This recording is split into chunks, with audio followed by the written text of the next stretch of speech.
Good time zone, folks. This is Angel from Cluster Buds, and with me here today I have Pete.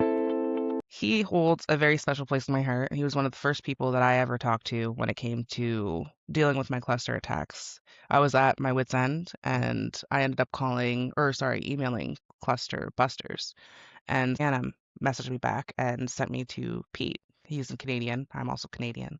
And it took him no time to answer me and give me a call and walk me through everything I needed to do for clusters. So, Pete, I would love for you to introduce yourself. Hi, everybody. Thanks for having me today, Angel, and thanks to Cluster Buds Discord server for doing this. I think you guys are doing great work out there, and I'm happy to be part of this. I got cluster headaches in 2013, just before my 49th birthday. I had no idea what was happening to me at the time. Started getting woken up in the middle of the night, right, right out of a dead sleep, almost at the exact same time every night. The headaches were bad, and but short, and I was able to go back to bed and get up and go to work in the morning. And 3 days in a row, I woke up at 3:43 a.m. It was bizarre to roll over and look at my clock and just to see the timing of this. But I had no idea what was happening. I was able to ride it out, just paced around my kitchen, had some water, went back to bed. I remember my first daytime attack came not too long after they started waking me up at night. And that one I vividly remember. I was driving home from a dental appointment, and all of a sudden, the pain just crept up really fast. And the pain just totally floored me, took me by surprise. I was almost home driving my vehicle from a dental appointment. And I remember it was winter. It's cold up here in Canada. I had a plastic, soft plastic bottle of water in the car. I grabbed it and I was just crushing it into my right eye. It was just some kind of instinctive reaction I had. I don't even know what drove me to do that, but it was some way to try and put out that what felt like a fire Hmm. in my eye. And Is that when you realized it was going to be bad?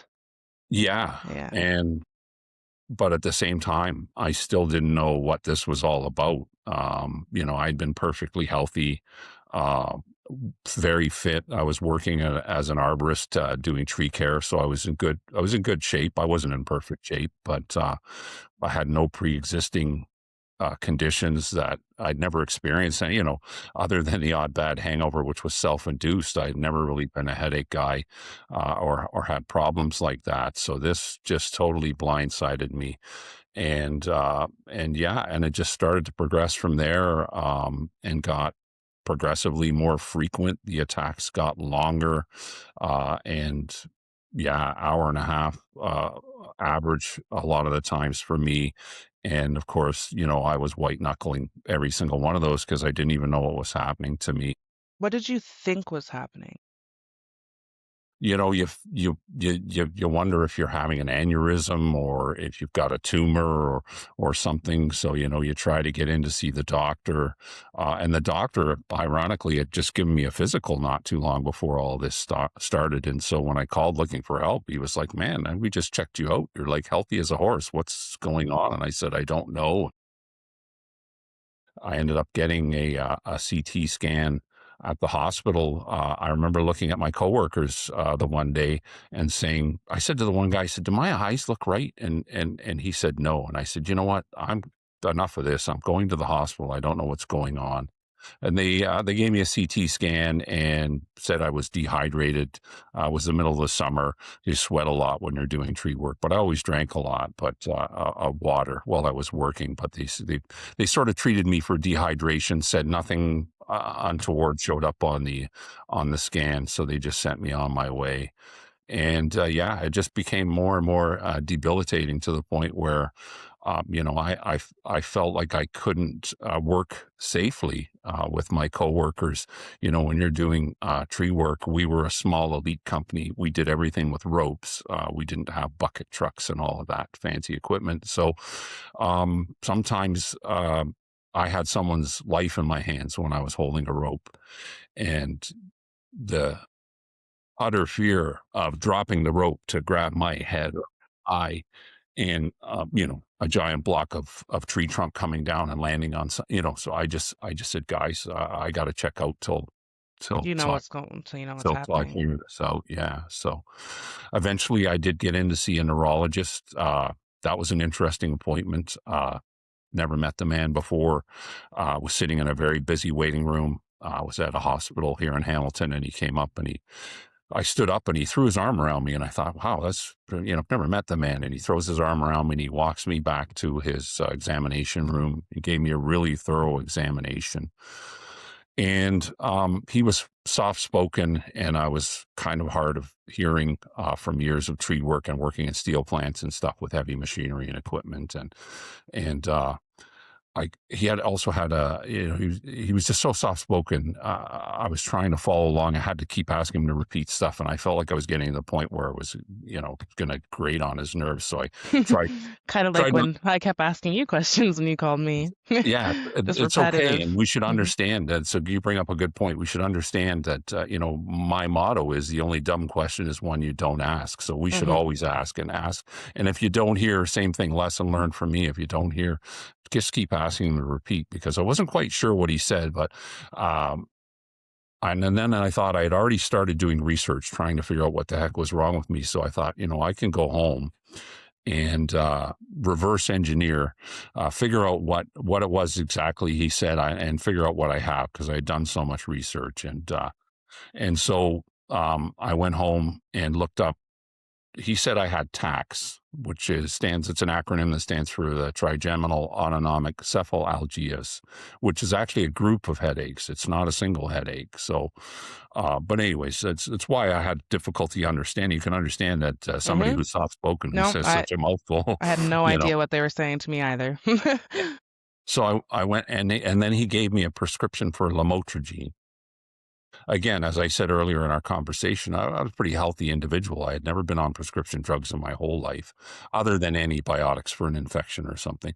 So I went home and tried to look up trigeminal autonomic cephalalgias, and I looked up the prescription that he had given me for lamotrigine, and I was able to suss it out for myself. Lamotrigine is normally prescribed for SUNCT, which is another one of the trigeminal autonomic Mhm. cephalalgias, but it's much different than cluster headaches. SUNCT, I think you can have two, maybe even 400 attacks a day, and they're seconds. They last seconds. So it was pretty easy for me to figure out, once he gave me the name of the umbrella name, tax, and the prescription. And of course, concerned me, the prescription had a black box warning on it. So lamotrigine is a very strong drug, and something that you have to, I think, titrate up on and Mhm. titrate down on, and you Mhm. have to be careful. And it's got a lot of nasty side effects. Again, you're talking about me, who hadn't really used any prescription drugs prior to this, reluctant to take it. And then when I realized it wasn't really probably going to help me, because it wasn't a cluster headache treatment, I immediately phoned that neurologist's office and asked, I need to see him right away. I haven't filled the prescription and I'm still having trouble. Can I get in right away? And you know yourself, Angel, it's not easy to get in to see a neurologist up here. And No. so I was asking a lot, and they were kind enough to say, listen, if you can come in before the doctor starts his rounds at the hospital, so if you can come in before 8 a.m., he said he will fit you in. And I said, I will be there with bells on. Mhm. So now picture this as a second appointment. I'm sitting in an empty waiting room, and he comes up and I stand up, and it's the same thing. He throws his arm around my shoulder and says, "So what's going on?" And I proceed to tell him that I'm not. I hadn't. I hadn't filled the prescription he gave me, and he literally took his arm off of my shoulder, and his head went down, and the whole mood changed, and it was like I had insulted him somehow. Mhm. And we go to his exam room. To go back to that, I was gonna ask you, when he did Okay. prescribe you that medication and give you a diagnosis, you had the idea that that wasn't correct, right? Like, you Once went I came home home and did and some did your own digging research. myself, Okay, yeah. as I said, I had already been doing a lot of research. Ironically, I had at one point in time, I'm sitting in my dining room right now. We have an open concept upstairs. And one night I was sitting on the couch in our living room area, and my wife was in the kitchen prepping dinner, and we couldn't see each other. But I said, "Hey, babe, listen to this." And I read off from the internet a description of cluster headaches, and I said, I think this is me. Mhm. And then I came to the part in the definition where it said usually starts when you're 20 or so, and I just trailed off and I went, never mind. And that was the end. That happened before I saw the neurologist. So of course, when I saw him and he said I had tax, and I went home and looked up the medication and trigeminal and put it all together, then I said, geez, man, I'm the poster boy for cluster headaches. I got to get back in here and see this guy and tell him, Lamotrigine is, I don't want to take it. It's a black box drug and it's Mhm. probably not going to It's help me. not So gonna do what can anything we for the do? clusters. Yeah. And so we'll head back now to him taking his arm off me, almost like I had leprosy. All of a sudden, it Yep. was, I know and that feeling. and he was just very confrontational for the rest of the Mhm. appointment, which was really frustrating. It was short too, but I had brought a list with me of all the head trauma I had experienced throughout my life, chemical exposures. I ran my own professional painting and decorating company for years. I used a lot of nasty chemicals. I washed my hands regularly, daily with Varsol back in the day. I'm not a Yeah. glove wearing guy for stuff. I just get in there and get dirty and don't worry about it. So I thought I brought all these things thinking they would also help maybe be ammunition. But I just went into that meeting really prepared to say, listen, I don't have SUNC. I have cluster headaches. If you Mhm. looked it up in the dictionary, they should have my picture there. Well, he got confrontational, said a few things that really upset me, and said, listen, when you've suffered enough, or something to this effect, it's not a direct quote, but when you've suffered enough, you'll go fill that prescription I gave you, and just see yourself out and make another appointment to see me once you've tried that. And that was really deflating, really discouraging. And I made an appointment with his girl, one of his receptionists, on the way out, and went home, and then promptly picked up the phone and said, cancel my appointment. I never want to see this guy again. Phoned my primary, phoned my doctor up and said, I need another referral. And they're like, what? You know how tough this is? And I'm like, yes. And Cluster headaches are I, tougher. I suffered steady chronic cluster headaches for another 8 months while I waited to see another neurologist. The upside of all of that was I wasn't even in her office for 15 minutes. She gave me a diagnosis of chronic cluster headaches and wrote me a prescription for high flow oxygen and a prescription for verapamil. And wow, what a difference. And I'm not here to slag the medical community. We all need them. I'm not that kind of guy. So don't take my story as trying to knock somebody. That's just what happened to me. And I think it's common for cluster headache patients to get misdiagnosed in the first place. And some don't even get as lucky as to get the tax definition. A lot of people get put off as migraines or something else. And And, I and, think a and lot of people forget, it takes a community to figure out what's going on, especially with a disease that isn't studied. It's not just the doctors. The doctors don't know. When I walk into a neurologist's office, they're pulling out Google just as much as I am. It's something that we're all learning together. It's not, you know what I mean? It's not just like it's not walking into the doctors with breast cancer. If I had breast cancer, I would can't get my hands would be open to a doctor. They have done their studies. It's not the same when it comes to cluster headaches. Yeah, as you say, it's a clinical diagnosis, which means it doesn't show up on any tests. Mhm. It's almost yeah, I hate to say it, my word against your word, or my word against whatever textbook I read, or however you might want to describe that. And yes, they'll tell you, some of them will tell you. I just saw a doctor writing recently in one of the support groups that she got very little education, the doctor level, and even at the neurologist level. If they happen to miss that 4 hours that afternoon, that their neurology course covered cluster headaches for whatever reason, or they tuned Mhm. out, or you know it's just not. Just a lot of them don't, and this is why we tend to ask people, or suggest to them that they try and see somebody who is a headache specialist, because generally a headache specialist will have more knowledge of this kind of stuff. But you know uh, we're all human, we all make mistakes. So I'll say that about the first neurologist. I don't think it was anything No. intentional on his part. He thought he was right. and I'm the guy with the white coat and the education, so you got to listen to me.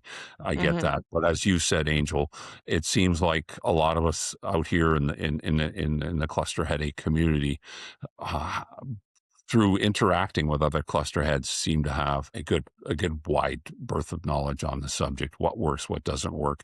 And I can tell you that on my last visit to my neurologist, who I see rarely now, um, I was able to give her some advice and suggestions that she said she might put into action herself. Mhm. She said, I have a chronic refractory patient, so that's somebody who everything she's throwing at the person is not working. And she said, I'm going to Is that including oxygen?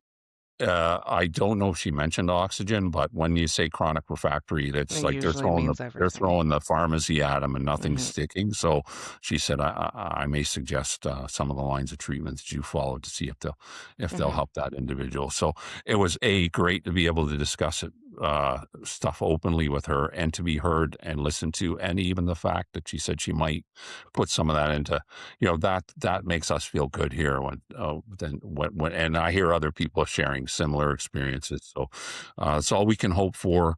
As you know, I'm all over social media. Anybody out here listening to this, there's a good possibility that I've written something to you or spoke with you on the phone at some point in time.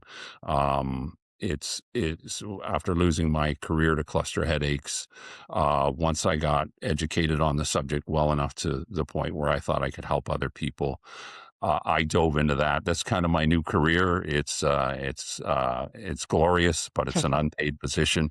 Mhm. But I'm happy to do it. It gives me those things that I was missing for a while: self worth and value and purpose. And so I probably spend about 40 hours a week helping cluster headache patients all over the globe, and I'm happy to do that. And so, um, I'm you one of know, them. yeah. So, Um, I was gonna ask you if you could take us back to the 8 months you were talking about between neurologists. Um, yeah. That I think I sort of hinted that that was a really hard time. if The it's too attacks difficult, we just don't kept. have to talk about it, but No, that's okay. I'm happy to talk about it. The attacks got more and more frequent, and when you're white knuckling these things, you've got nothing.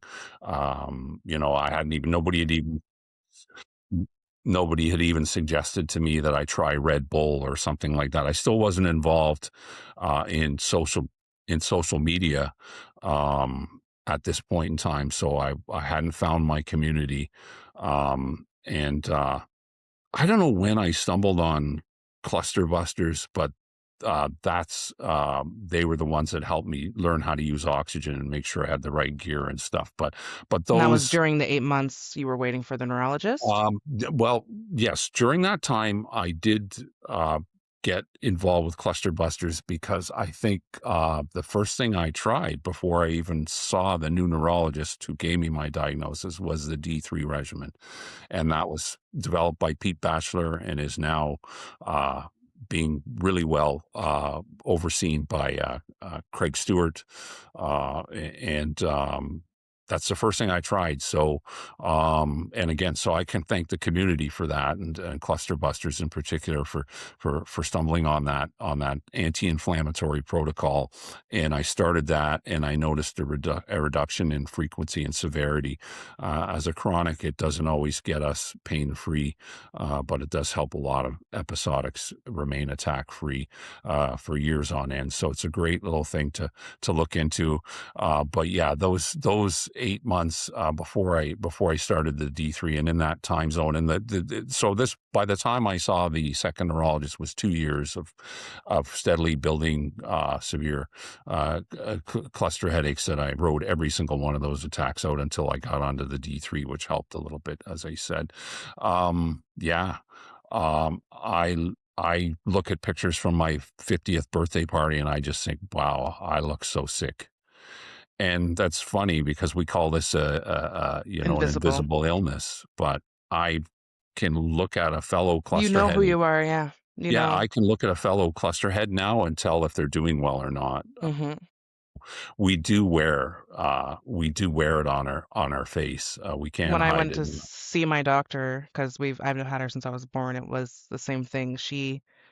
You couldn't tell if you didn't know me, but she looked at me and you're a shell of yourself. I was, thank you. Can you help me now, please? Like Yeah. it was not, it was a little bit of disbelief before because a lot of people use headaches as Wow. And using the system. Like you can't prove a headache, so they're just gonna try and use those, and it really does suck. Um, what an impact. Go What an ahead. impactful way to describe that. Not what you want your doctor saying to you, but that's Hmm. exactly what I see when I look at pictures of me in my 50th birthday, at my 50th birthday party. And let's talk about that a little bit. So, we're not talking just about what the actual pain does to you when you're going through the pain. It's every other aspect of your life. And you start missing functions. You, you sit down in a restaurant and order dinner with your partner. It's a Friday night and it's date night or whatever it is, and by the you put your food order in, and then it's like, oh my god, here it comes, Hmm. and you're up and you're out in the parking lot, and your partner's sitting there at the table either eating by themselves or packing your food up to take it home. And I could go on. Concerts being, you pay Please. good money to go see a band these days. Yep. I've literally been outside walking around in circles while my favorite band is playing inside. It can really wreak havoc on your life. And in my instance too, Your mind. we're talking about losing a career, and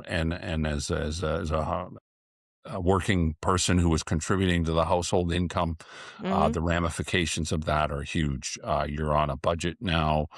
Your partner is burdened with, with carrying the load for you while you're ill, and it just creeps into so many things.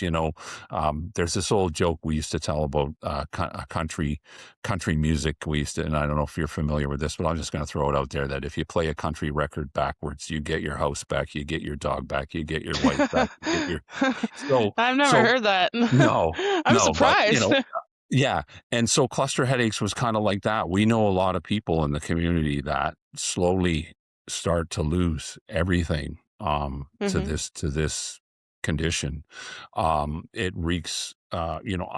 I felt like a shell of a person, like your doctor said. I wasn't contributing. I couldn't be the man I used to be. I was having to cancel events, walk out of events. And friends and family don't understand always what you're going through, and they're while they're well meaning, like my friend who gave me a pack of allergy medicine, and we've all had that kind of thing happen.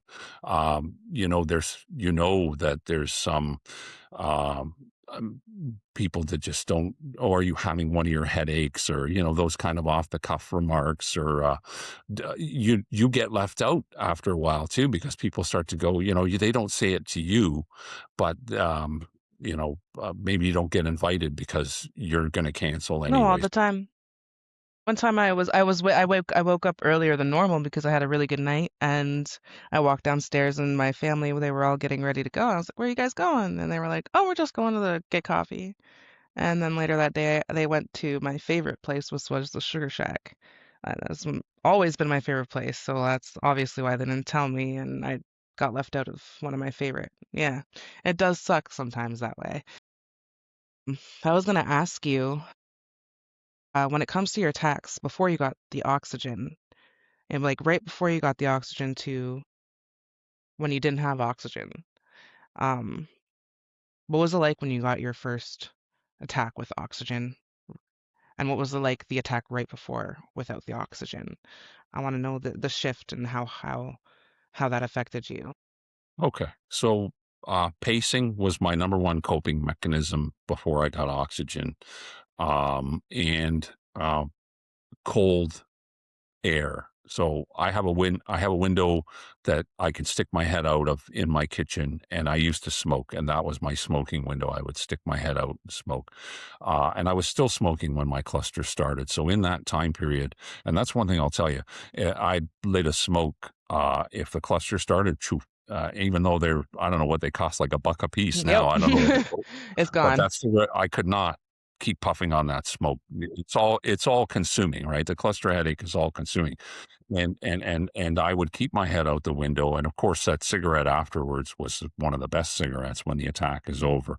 But so cold air. So I would, up here in Canada, we have a lot of cold months.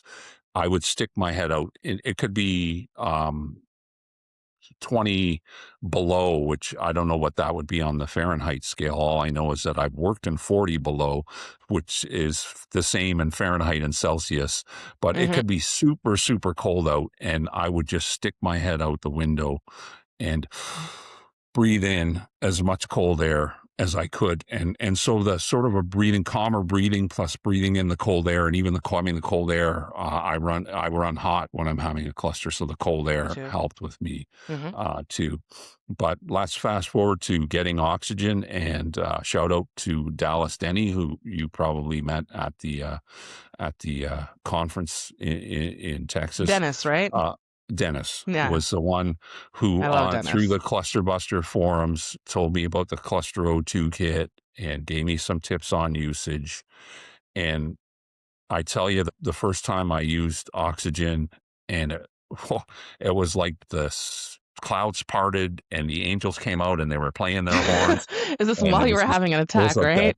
Well, yeah, and the attack was going away, and it was like a glorious moment with beams of light and angels singing, and I couldn't wait to get on my computer and type a message to Dallas Denny, to thank him, and tell him how excited I was to tell him, um, that I had aborted my first attack, with oxygen. And the part of that excitement and that whole feeling was, the sudden hope I had, and hadn't realized that I had lost a lot of that. So suddenly I had hope again. Hmm. Which you don't have when you're in that pain, when you're stuck that deep. No, yeah, I was pretty beaten down. Like, Hmm. that's why when your doctor said, when you use the word shell, that just hit home with me, because I'd become a shell of You're not myself. just walk. You're not just. You're terrified of your next attack. Yeah. And you're like the Walking Dead too, and you live with that, like you said, that fear of what's going to happen, Hmm. when it's going to happen, how long is it going to be. Put your hand up if put yeah, yeah. Sorry. Put your hand up if you're a clock watcher, because cluster headaches turned me into every minute that went by was 1 minute less. That's what I hung on to. That was 1 minute less. I knew the end was coming. So I said the word hope earlier, and we use the acronym in the cluster headache community. HOPE stands for hang on, pain ends. And that's what those minutes on the clock were to me. It was another minute behind me. And that's all I hung on to sometimes. Hmm. Are there times where you were able to avoid attacks by staying awake or waiting for the time? Did you know You about know, caffeine during those 8 months? Because yeah, I did. I spent. Yeah. Go ahead. I tried. I think so. I think when I got involved with cluster busters and I heard about the D3, that was one thing I got on that helped me, the oxygen when I got that. And I think I ran into the Red Bull trick, maybe prior to getting a proper diagnosis and treatment.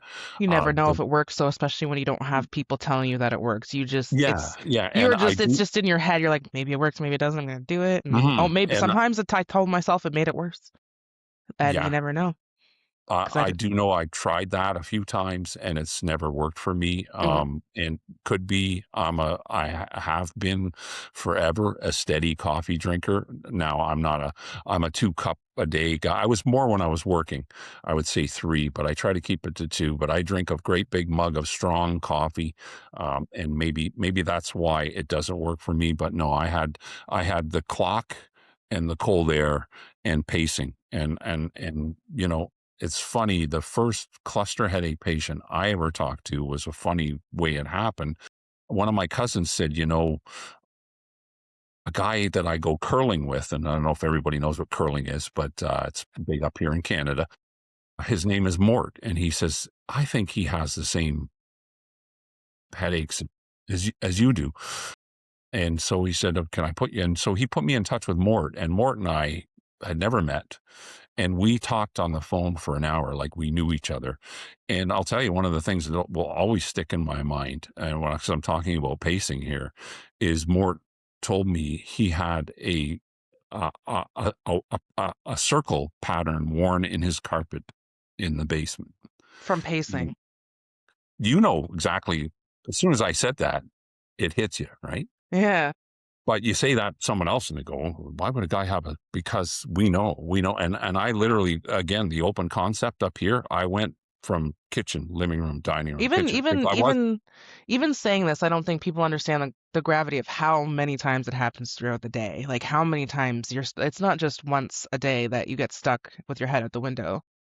You aborted that attack, your attack's over, and then all of a sudden you feel another one coming on 30 minutes later. Like when you are undiagnosed, unmanaged cluster head, especially chronic, even episodic, it happens the same as episodic, just in a shorter amount of time. It is hitting you constantly. You have no break. You are continuously and forever scared of yourself, of what we call the beast. It's not you're right. just one headache a day. It's some people get hit 12 times a day. I Yeah. don't know how And many times you got hit a day, but I know it um, wasn't just once or twice. no, there were days I can remember having 5 or 6 attacks. Mhm. And as the key word in there is when you say when you're unmanaged, when you don't have any treatments. What I found was that the attacks would feel like they progressively got worse. And Mhm. when I say feel like, I'm sure they did, because we're talking now about raw nerves and inflammation and everything else. And just that whole, one attack in a day is a good day usually for a chronic cluster headache patient, but that attack can wipe you out. Uh, Mhm. if it's a long, hard attack, it can wipe you out for 24 hours. Imagine compounding those with each attack gets progressively worse, and you're just destroyed in a sense. The one I want to say silver lining, at least in my experience for me with that, was when I had those days where I had 5 or 6 attacks, I would sometimes get a 1 or 2 day break. So it was almost, there was almost It some was there reward was that a you, yeah, there's like a yeah, pass off. yeah, there's a trade off. Yeah. Exactly. A lot So, of like new cluster heads, especially like mhm, chronics that are stuck in it and they know that it's going to keep going on for yeah. the rest of their life, hopefully not, but that's kind of sometimes what happens.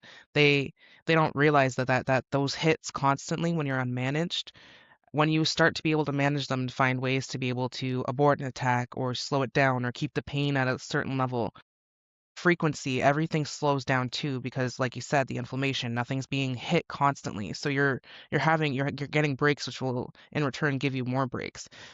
Stress does not help. Keep your composure is one of the most important things you can do, and it's also absolutely impossible to like as at the same time because of how painful the attack is. Yeah, you're 100% right. Once you can get managed, even a little bit to start while Mhm. you're figuring this out, just like they get progressively worse when you're not managed, things get progressively better somehow for the most part. And, yeah, it's a huge part of all of this. And so it's what I tell people. As I said, I'm helping people a lot through all the social media platforms. We often hear, "I've tried everything," and so when I get people that say that to me, I'll list off 5 things that I'll go for some of the more uncommon things, and they'll go, "Oh, I've never heard of that, never tried that, never did." So, and I'm not saying this to poke fun at anybody. What I'm trying to point out is that is what I tell people. We have to keep fighting and trying things till we find what works for us, and what works for me, Angel, might not work for you. The mechanism, I the don't think it pathway. does. I think No. what you told, yeah, I don't think it does. I think what Yeah. you gave me, and when you called me and you didn't say, do this, do that. You said, I got a toolbox for you. I don't know what's going to work and I don't know what isn't going to work. You know what I'm trying to say, but Yeah. you were very open with everything. You said none of this might work. But we're here for you and we're going to keep trying. Like you're not alone in this. Exactly, and I do that still to this day. I'm on 10 CH support groups on Facebook. I'm on 4 Discord servers, and 2 subreddits. Hmm. And I'm a member of Cluster Busters. I'm not very active in the forums there, but I don't worry too much about that because they've got some great veterans giving great advice in the forums. Yes. I spend the majority of my time on Facebook, which is, a platform that's scoffed at a lot. Because it's kind of like the Wild West, but to me, I try to meet people where they need help, not only where they need help, but where maybe they're not getting the greatest advice. So yes, it is the Wild West, and there is bad advice out there. So I try to be the sound of reason blowing around out there in the wind on Facebook, and Yeah. so that's where I spend a lot of my time. And of course, through there, I end up communicating with a lot of people through Messenger privately and stuff. But You know people personally and yeah, yeah, very yeah. community driven, which the world is lacking these days. Is Well, community. it touches on what you said earlier. It's a lot of us out here that seem to know how to help each other, and even if we can't help someone, to just to be understood, and seen, and feel seen and heard, and not feel alone or isolated. Because you talk about that 8 months. Well, it was 2 years that I went through this undiagnosed and untreated. It's very isolating. We talked about some of the ways uh, You bring it up people to will, somebody and they say, "Oh, I have those too." Like, just go yeah, take a Tylenol and go to sleep. or people go to your favorite place and don't invite you. Hmm. And never mind that, we tend to withdraw and self isolate. Uh, Nobody gets me. Nobody's Nobody's gonna ever been. witness an attack because Yeah, you don't want we them don't to, want people. first of all. We isolate in that sense too, that we don't want people to see us, and there are reasons why we don't want people to see us. I tell care partners out there that are, I just want to help my partner, and I say, listen, the last, I don't want to come off sounding rude or whatever, but the last thing a person having a cluster headache attack needs is to also consider how you feel about it. Hmm. Right? So we don't want anybody to see us like this. We also don't want to see, because we don't want them to see us suffer. We don't want to have to take their feelings into account. Yep. We're consumed. We're overwhelmed by what's happening to us. So to worry about what my wife thinks I might look like, or what I might need, or what can, Yeah, there's so many things. How if I sound silly, like it feels almost embarrassing sometimes because of the point of vulnerability. Maybe the word I'm looking for is that cluster attacks bring you to. It's horrifying. yeah. And, I just want to throw this out here because I'm talking about care partners and how they have to deal with this too, because they have to, my wife and I were on a vacation in the States, and we were in a very small hotel room, and there was no escape for her in that small hotel room. And it was a brutal attack I had that day. And she felt so awkward and uncomfortable because I don't want to cry. I don't want it. She doesn't know. She doesn't. And so another example was, more recently, we were on a flight, and as you know, I'm a pretty big dude, so we always try to get extra leg room for me Hmm. if we can.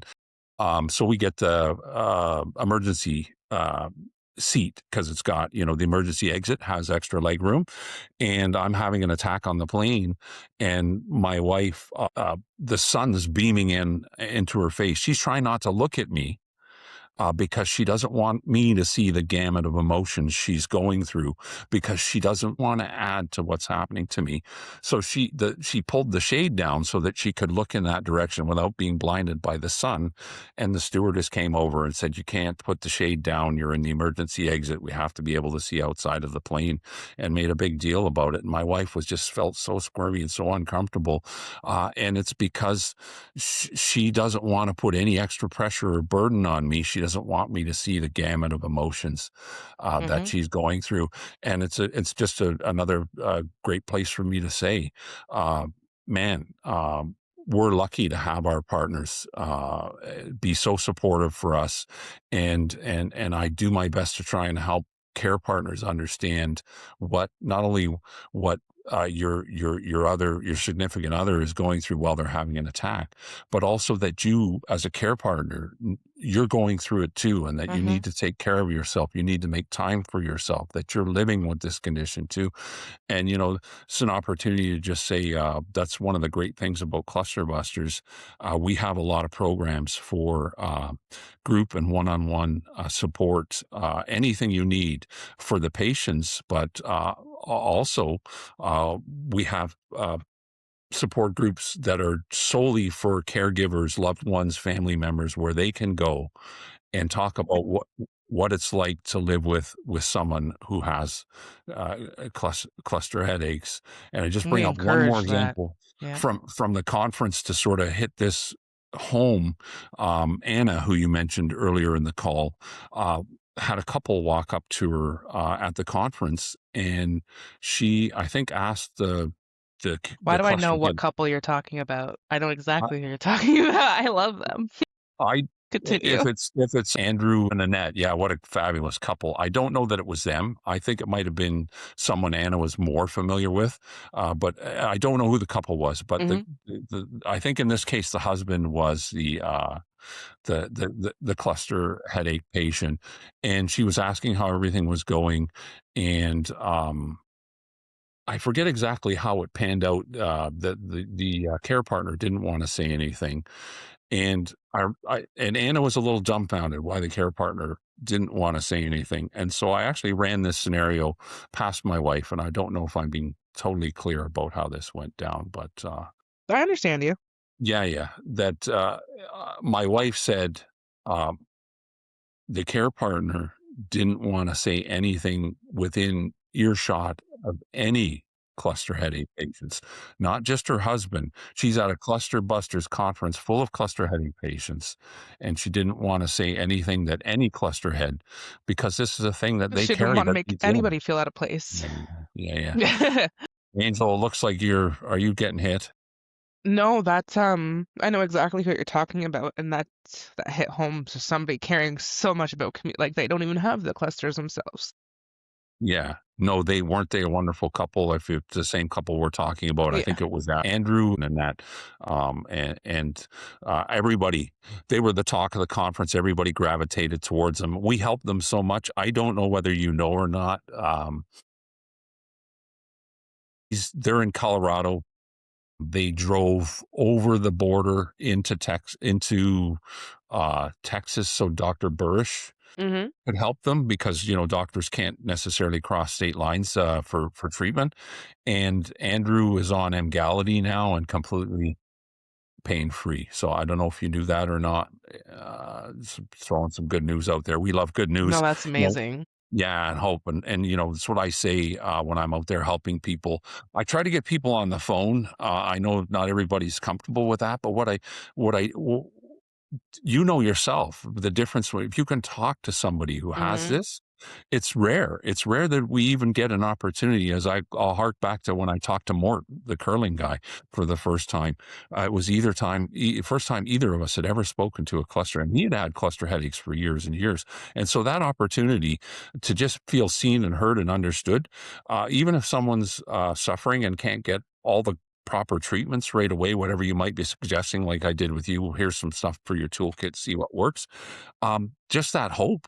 I don't know how you felt after you got off the phone with me, but that's the fallout I get from a lot of those phone calls is suddenly those people feel like they have hope, just like I did when I first tried oxygen.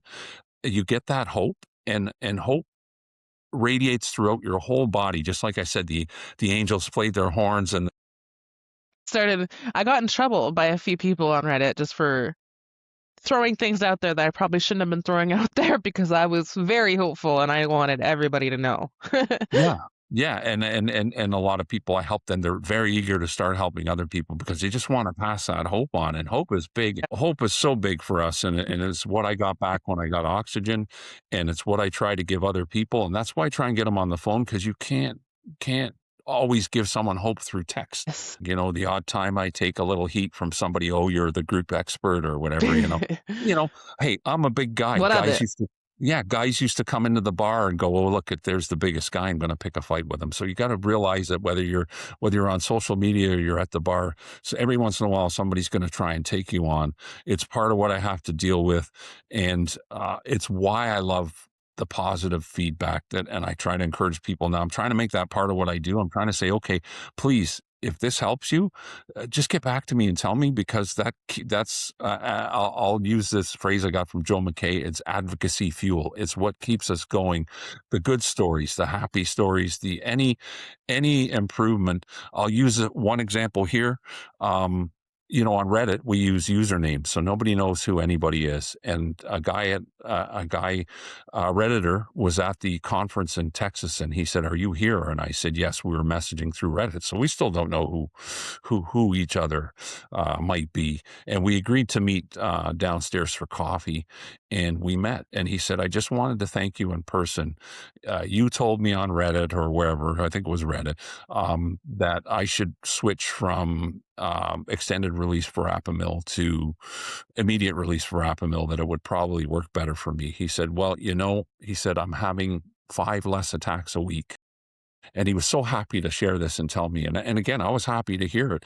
But the irony of that is I'm thinking, "Ooh, five, it didn't sound like a big deal to me, 5 attacks a week."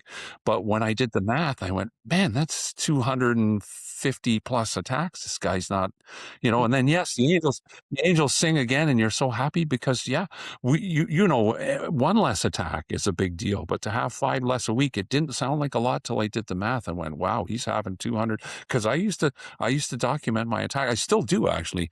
I keep very short. Just keep tabs on it. It's something I'll recommend to anybody out there. Look, keep some. My clusters. We'll give them a plug right now. Great tracking app. Um, People get lackadaisical with that kind of stuff, but Yeah. if you can just keep track of this stuff, you may see patterns. You may see, hey, this stuff was helping me, but it's not anymore, or this stuff's really helping me. Like the information is useful. It Hmm. can be useful. Even if So there isn't a pattern necessarily, there could be a pattern with how the medications reacted to your clusters when you started. yeah, I think it's very important to keep yeah. track for sure. Anyways, Angel, I've been doing a lot of the talking. I don't know if you have any other questions for me. No, that's all for you. All right, I'll keep going if you don't mind. So I'm going to Not at talk all. about community, and we talk about when I was first ill. Um, I was when I was working, I had you'll love this. I had a flip phone, and it was just for work. I was not a cell phone guy. I was not a social media guy. When I got sick, I didn't have a lot to do. So I finally got my first, non-flip phone. I guess I don't even know how you describe that. My first Android phone. And I think the first thing I joined was Twitter at the time. And I got on Twitter for a little while and I thought, hey, that's kind of neat, but it's kind of slow and boring. At the time it was. Um, and then I got onto Instagram, and that was good for me because I developed an interest in photography. And my wife complains that I'm not on there anymore because we used to find great places to go and to eat and all that kind of stuff, because all that stuff was on. You'd see pictures of stuff and go, "Oh, we got to go there, or we got to try that hamburger," or Yes. whatever. But while I was on Instagram, I developed a group of friends, and one of them in particular, I want to give a shout out to while we're talking, was a gal named Deb from Olympia, Washington. And she had a long commute to work every morning. And with the time change between her being in Washington and me being here in Ontario, we had time to chat. And um, she was just someone there to listen and someone to communicate with, and someone. I know you're heavily involved in the server, and from what I can tell, correct me if I'm wrong, that community has made a world of difference for you in your life, right? So at that time when I didn't have any treatments, having those friends, because I was up all night. and barely sleeping, and to have somebody just to talk to. So, you know, she didn't know that how I don't think she'll ever know how important she was. Um, and so it doesn't even necessarily have to be a cluster headache patient. Community. Gary talked about it. I think near the end of his meeting with you. Um, don't don't be all alone. You Find don't your need to people. be. Find your people. Another thing I'll say is try and live between the hits. As a chronic patient, I had to learn that this is my lot. And if I'm going to have any kind of life, I'm going to have to try and manage my condition. And also, I love to say this, and I've said it for a lot of years. Don't let the beast have all of your time. He gets enough of your time when he's got you walking around in circles, clutching your head. Try not to let him have your free time too. So I had to, you know, tell myself that and practice that mantra and dedicate myself to going, I'm going to try and go places and do things. And if I can't make it through the event, I can't make it through the event. That is my lot in life, but I'm not going to stay home and not do anything for the fear that something might happen, because then you're letting the beast have all of your time. So find your people, find community, get connected with people in the cluster headache community, whether it's cluster busters or cluster buds or any of the Facebook groups out there or Reddit. One thing I like about our server is you don't have to like everybody. There's so many people that you will find somebody that you get along with or somebody that gets your humor. Like, when you make a joke and nobody likes it, it doesn't really happen on Discord because somebody will understand you're witty or you're unique or there's just a plethora of different personalities, and that's one thing I like. And one of the best parts is the two people that's walked like that other than yourself, Ed and Cato. Those are two people that in real walk of life, I don't think we would have ever been able to be friends. But I don't think I could live without them today. They Yeah. they are my people. So understand that not everybody's going to be, only we truly understand what we go through. So don't expect everyone to fully understand. Obviously, if they watch you have an attack or two, they kind of get, they'll, they'll kind of get the gist, and they're not going to scoff at it anymore or try and offer you a couple Advil or their sinus medication or whatever Some silly CBD thing, oil. or yeah, or if they see you pacing, they're probably not ever going to say, "Well, do you want to go lay down in my bedroom or whatever?" But again, we have to understand that those people don't understand what we're going through. So don't try to hold that against them. Make time for those people in your life. Make time to do things, to get out there and live your life as best you can, because it's hard enough without, like I said, I don't want to give the beast all of my time. He gets enough of that. And so I'm so happy that I'm well managed and I have the community to thank for that. So again, I'll just hark back to community and what a big role they played in helping me manage and you know what, that gave me more time and more energy to pour back into the community. So that's what I do. And I don't spend all my time doing this. But like I said, it is about the same as a full-time job.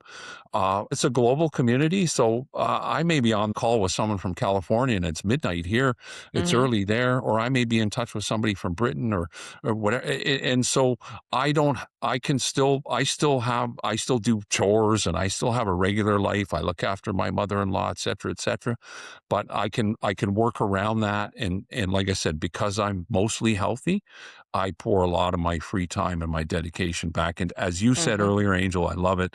I want to give other people that hope. And and this is what you said earlier, when you understand the depths of the suffering that we contend with, how could you not try and help others? And I think it was Bob Wold that said, "You'll never find a more empathetic group of people than cluster headache patients." And yeah, it's so that's I'm going to kind of leave it there, Yeah, Angel. I kind of want to do this for every episode. Do you mind looking at the camera and telling a cluster head that maybe is just getting them or is first diagnosed? What would you want to tell somebody that is new to this? Wow, somebody who's new to this. I kind of said a lot of things already. Try and tap into the cluster headache community. There's so many helpful people out there. Even if they can't help you right away, like I said earlier, just being seen and heard and acknowledged by someone who has the same condition as you. Again, it's an invisible illness. Not everybody can see what you're going through, but we see you, we hear you, we understand you. We're here for you. We're going to do whatever we can to help you. So please plug into the cluster headache community, whether you're a Facebook person, a Reddit person, a Discord person. There's WhatsApp groups out there. Just search whatever platform you're comfortable being on and find your people. They will help you. As I said, we're the most empathetic bunch of people out there. I think Bob said that really well. We're going to do whatever we can to help you regain some quality of your life. And as I said, and I say often, I think that has a ripple effect. When you throw a pebble in the middle of the pond, let's look at that as the hope you get the first time you connect with a fellow clusterhead. That's going to have ripples in your life.